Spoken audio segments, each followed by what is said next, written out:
Okay. So, did I move the camera? Yeah. No, it's fine. It's gonna be fine. Okay. So now we know how to like connect. We know how to like lead things, right? From closed position. I know the last time we were just talking about open position.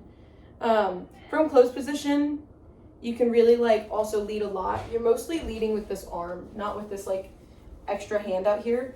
This is my right arm. So you can really like lead by pushing on the back. And again, similar to open position, I'm really like keeping this arm in one spot. That's why when I move, I'm bringing her with me, right? I'm not like moving and leaving my hand behind. She's coming with me because I'm keeping my hand with me, right? But if I want to signal like actual moves from open position, then there's a couple of things that are pretty important to that. It's largely building momentum and being really clear about what you're directing.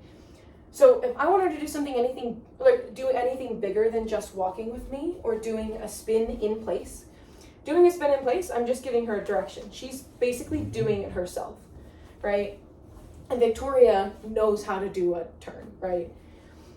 But if I want her to move and do a spin, then I have to give her the direction of moving before I ask her to turn.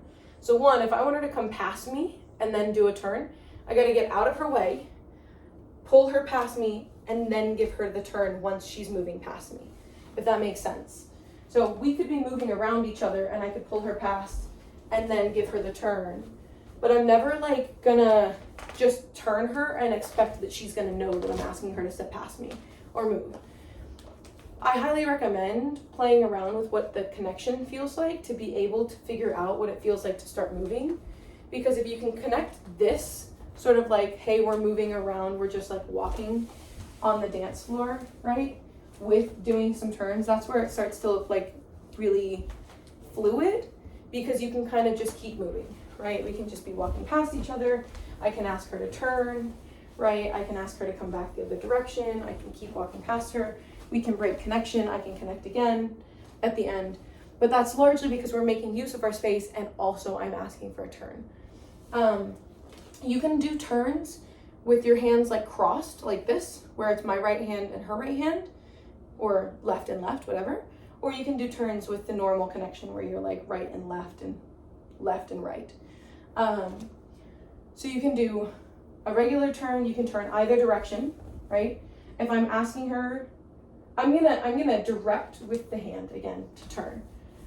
So I can bring the hand in front of her face to turn her one direction, or push it to the outside of her face to turn it the other direction. And I can do that with either hand, right? Outside, inside. And all of them are valid turns.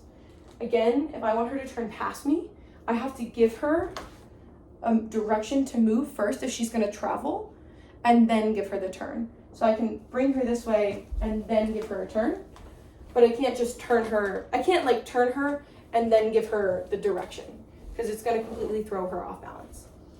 And I think that's like the basics. Again, keeping some tension in your arms. So the whole time you wanna have that focus on keeping some rigidity in your arms because this is our communication, like this is our lifeline.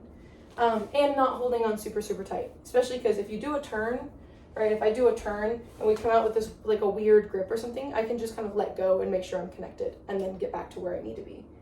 So yeah, some basics of like starting to do some moves.